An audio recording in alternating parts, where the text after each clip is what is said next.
Assalamualaikum warahmatullahi wabarakatuh. Bertemu lagi dengan saya. Di video kali ini kita akan belajar tentang faktor apa saja yang dapat mempengaruhi pertumbuhan dan perkembangan tanaman. Bagi kalian yang belum menyimak video sebelumnya tentang pertumbuhan dan perkembangan, silahkan cek video ini. Oke, langsung saja mari kita pelajari.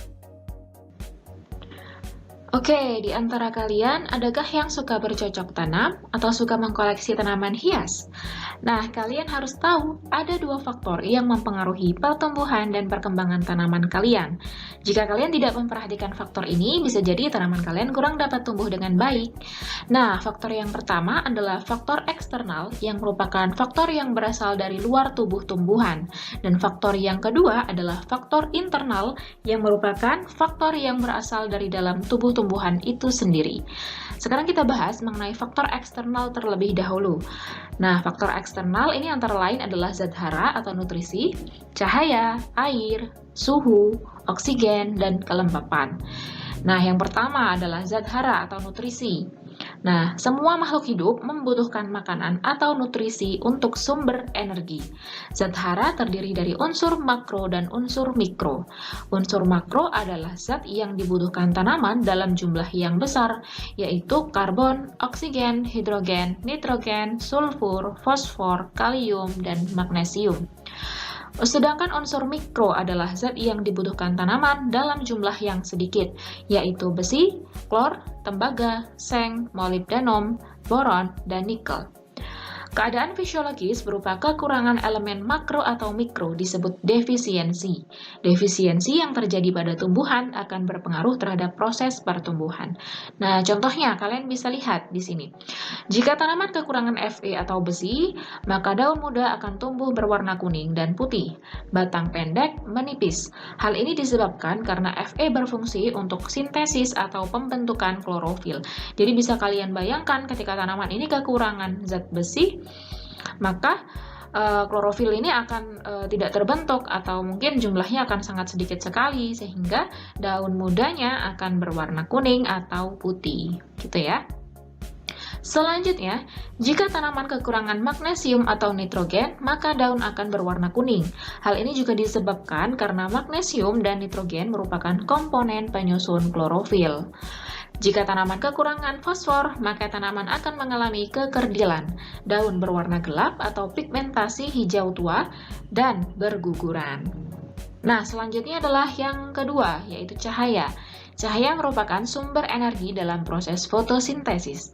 Hasil fotosintesis digunakan dalam proses pertumbuhan. Cahaya yang memadai juga dapat meningkatkan pembentukan kloroplas.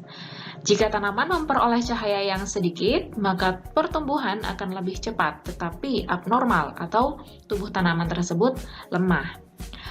Selanjutnya faktor yang ketiga yaitu temperatur atau suhu. Nah, di sini semakin tinggi temperatur, semakin besar pula transpirasinya. Akan tetapi, kandungan air dalam tubuh tumbuhan akan semakin rendah sehingga proses pertumbuhan akan semakin lambat. Selain itu, perbedaan temperatur antara siang dan malam juga dapat berpengaruh terhadap pertumbuhan suatu jenis tumbuhan. Misalnya, tumbuhan tomat akan tumbuh baik jika temperatur siang mencapai 26 derajat Celcius dan temperatur malam mencapai 20 derajat Celcius. Pembentukan buah terjadi jika temperatur malam mencapai 15 derajat Celcius. Akan tetapi, buah tidak terbentuk jika temperatur malam mencapai 25 derajat Celcius. Faktor selanjutnya yaitu air. Nah, air merupakan senyawa yang sangat penting bagi tumbuhan. Nah, air ini berfungsi membantu reaksi kimia dalam sel. Air menunjang proses fotosintesis dan menjaga kelembapan. Kandungan air yang terdapat dalam tanah berfungsi sebagai pelarut unsur hara, sehingga unsur hara tersebut mudah diserap oleh tumbuhan. Selanjutnya, faktor yang kelima yaitu pH atau tingkat keasaman. Pada kondisi pH tanah netral, unsur-unsur yang diperlukan seperti kalsium, magnesium, fosfor, kalium cukup tersedia. Namun, pada pH asam, unsur yang tersedia adalah Al, MoZn yang dapat meracuni tubuh tumbuhan. Nah, jadi beda kondisi pH-nya juga akan mempengaruhi kondisi tanahnya gitu ya. Oke, selanjutnya kita bahas mengenai faktor internal. Yang termasuk ke dalam faktor internal antara lain gen dan fitohormon. Tentu kamu sudah mendengar tentang gen sebelumnya kan? Nah, gen ini merupakan substansi yang menurunkan sifat dari induk kepada keturunannya. Dalam tumbuhan, gen bisa mengatur keadaan fisik dan non-fisik tumbuhan, misalnya warna bunga atau rasa buahnya. Sedangkan fitohormon adalah zat yang mengendalikan fungsi tubuh pada tumbuhan.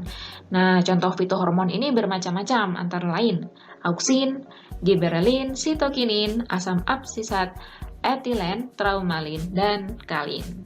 Nah, di sini kalian bisa lihat ada macam-macam dari fitohormon beserta fungsinya masing-masing. Nah, silahkan kalian baca. Oke, nah itu tadi adalah pembahasan mengenai faktor apa sajakah yang dapat mempengaruhi pada proses pertumbuhan dan perkembangan.